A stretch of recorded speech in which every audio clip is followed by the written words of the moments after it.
Magbabakasyon nga ng Pilipinas si Mr. Parko at naiwan akong mag-isa dito sa Taiwan. Ni hao, this is Mr. and Mrs. Parko back again to our mini vlog.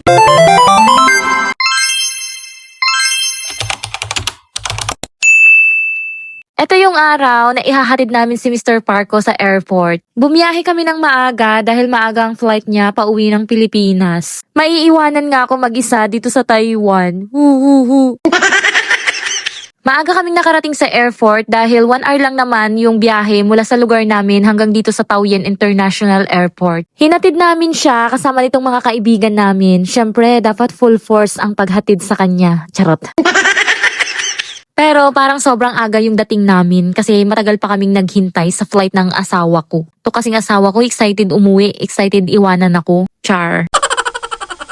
Dumiretso agad kami ng departure hall para tignan yung number ng eroplanong sasakyan niya kung lumabas na ba sa screen. Dito yon makikita sa may malaking monitor. Bago siya mag-check-in ng maleta, kinilo muna namin yung maleta niya at yung hand carry niya sa may offline na kiluhan para sure na hindi excess yung bagahe niya. Medyo pricey pa naman yung bayad kapag excess yung kilo ng luggage mo. Okay naman yung kilo ng maleta niya, hindi naman excess kaya dumiretso na agad siya sa may check-in luggage para ma-check-in na niya yung maleta niya. Anyways, naka-online check-in na pala siya. So, iba yung pila ng online check-in baggage. Dito, idadrop lang niya yung luggage niya kasi nga naka-check-in baggage na siya. Walang kahasel-hasel sa pila. Pagka-drop mo ng bag mo, lalagyan lang nila ng sticker tapos papaabangan na nila kung dadaan na siya sa conveyor. Pag na-double check mo na dumaan na sa conveyor yung luggage mo, ibig sabihin nakapasok na yun sa carrier ng eroplano. Then, after that, naglakad-lakad muna kami dito sa departure hall ng airport. Makikita mo din dito yung mga mini aircraft display ng EVE Air na ang team ay Hello Kitty. Makikita mo rin dito yung mga dangerous articles na ipinagbabawal sa loob ng eroplano tulad ng mga hard metal, butane, at yung mga liquid na over 100 ml. At ito na nga yung part na mag-LDR na kami ng asawa ko. Uy!